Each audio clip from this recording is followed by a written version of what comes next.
व्यास जी महाराज ने नारद जी के उपदेश के आधार पर उन्होंने 18वां पुराण श्रीमद् भागवत महापुराण बनाया, जो हम समस्त जीवों के लिए उत्तम कारक भगवत प्राप्ति का साधन है।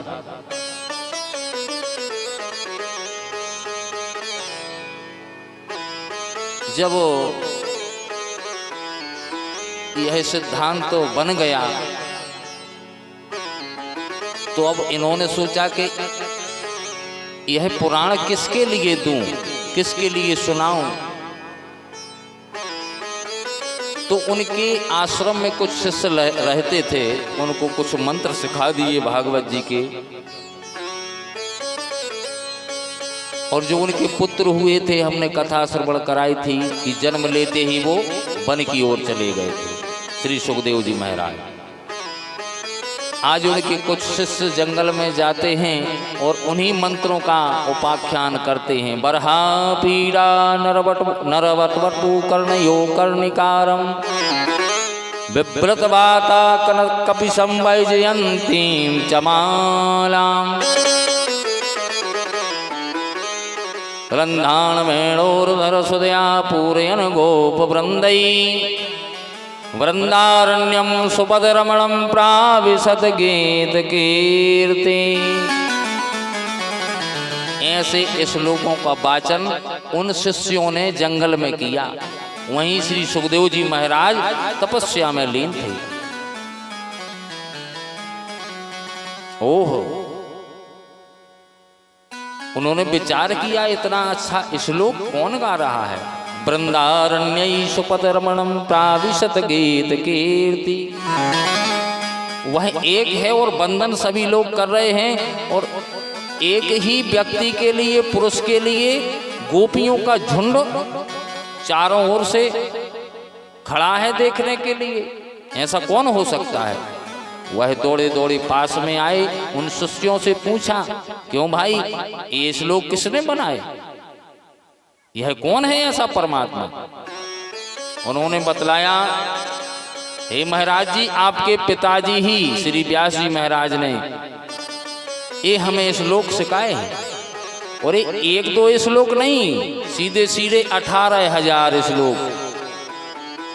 तब तो वह अपने पिताजी के यहाँ गए और श्रीमद् भागवत जी का पठन पाठन किया, और इसी अपने पिताजी से श्रवण करके ही इन्होंने आगे चल करके राजा परीक्षित को यही कथा श्रवण कराई।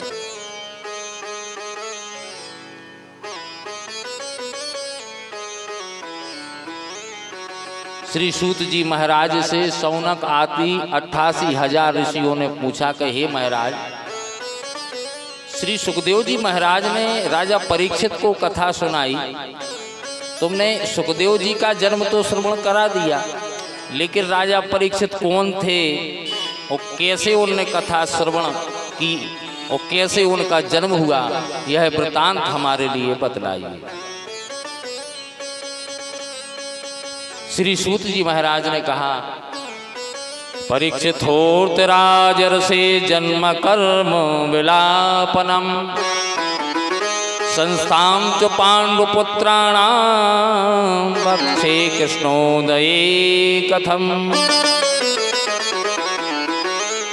श्री सूत जी महाराज ने कहा कि हे शौनकादि ऋषियों, परीक्षित के जन्म की कथा श्री कृष्ण की कथा से उदय होती है।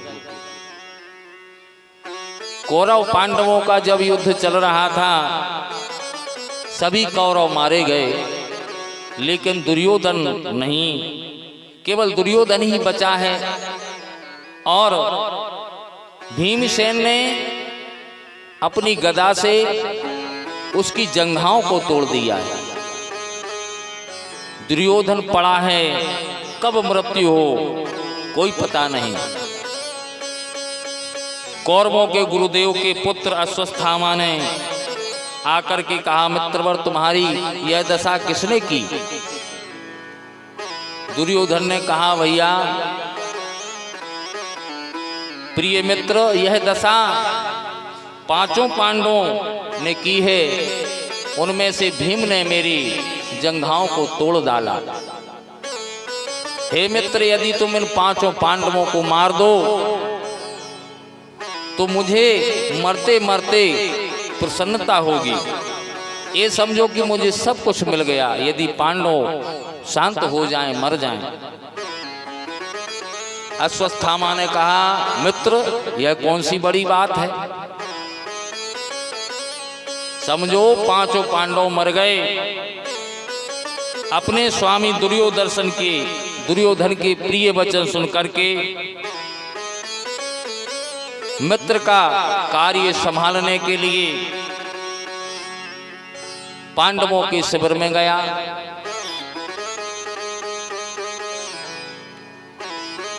भगवान श्री कृष्ण के साथ 5 पांडव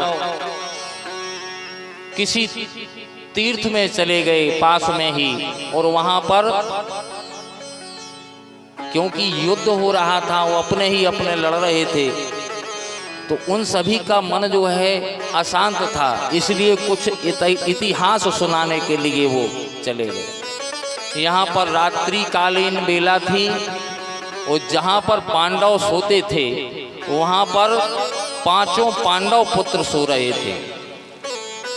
रात्रि में ही अश्वत्थामा ने उन 5 पांडव पुत्रों के सिरों को काट लिया और काट करके दुर्योधन के पास में गया। दुर्योधन के पास गया, सुबह सुबह हो चला था। दुर्योधन ने कहा, भैया क्या करके लाए हो। बोले, देखिए ये है 5 पांडवों के सिर, क्योंकि वह देखने में पांडवों के ही समान लगते थे। आज जैसे ही दुर्योधन ने देखा कि ये पांडव नहीं, ये पांडव पुत्र हैं, उसको भी बड़ा दुख हुआ। वो अत्याचारी था, ठीक है, उसको भी लेकिन बहुत दुख हुआ कि मेरा सारा परिवार नष्ट हो गया। अब मेरे खानदान में तूने पानी देने वाला भी नहीं छोड़ा, इन 5 पांडव पुत्रों को भी तूने मार डाला। अरे इनसे हमारा बैर नहीं था, अरे पांडवों से हमारा बैर था, लेकिन इन पांडव पुत्रों को मार दिया तूने। अब मैं अच्छे से मर भी नहीं सकता। और रोते रोते उसके प्राण निकल गए। लेकिन प्यारे, जब परमात्मा बचाता है किसी को तो किसी ना किसी बहाने से वो अलग कर देता है। जाको राके साइया मार सके ना कोई, बाल नबा को कर सके, जो जग बेरी होए।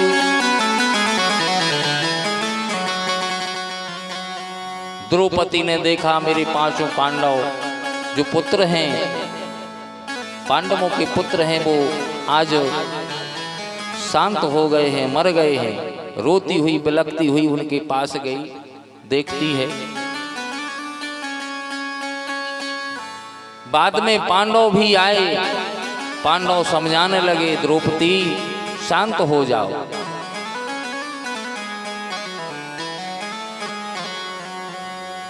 आज अर्जुन ने अपना गांडीव धारण कर लिया और कहा कि उस आताताई को मैं छोड़ूंगा नहीं, मार डालूंगा, जिसने भी मेरे पुत्रों का वध किया है। अपने मित्र श्री कृष्ण भगवान की सलाह से सारथी बना करके, कवच धारण करके अर्जुन खोज में निकले, किसने मारा है। मालूम चला कि अश्वत्थामा ने मारा है। अश्वत्थामा ने देखा अर्जुन हमें मार देंगे, इसलिए उसने ब्रह्मास्त्र चला दिया। अश्वत्थामा ने ब्रह्मास्त्र चलाया, आकाश मार्ग से ब्रह्मास्त्र को देख अर्जुन श्री कृष्ण के चरणों में गिर गए। हे माधव, कृष्ण कृष्ण महाबाहो भक्तानाम भयंकर, त्वमेको दह्यमानानाम अपवर्गोऽसि संस्रता। हे महाराज, अब मैं क्या करूं? अश्वत्थामा ने यह ब्रह्मास्त्र चला दिया है। भगवान श्री कृष्ण ने कहा, देखो अर्जुन, इसका काट तो कुछ नहीं है, लेकिन भैया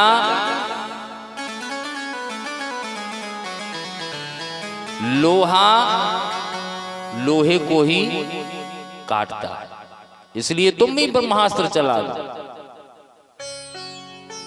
अर्जुन ने भी ब्रह्मास्त्र चलाया, दोनों ब्रह्मास्त्र टकराए और शांत हो गए। अर्जुन ने पकड़ करके रथ पर बैठा लिया और आगे बढ़े।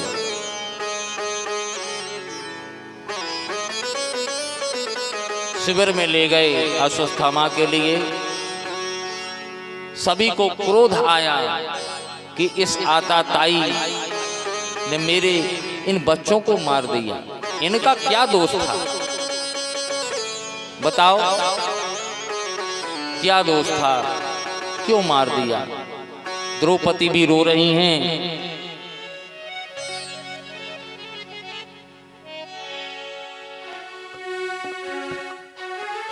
द्रौपदी रो रही हैं। सभी पांडव खड़े हुए हैं, किसी को क्रोध आ रहा है, किसी को दया आ रही है। मेरे बच्चों को मार दिया इसने,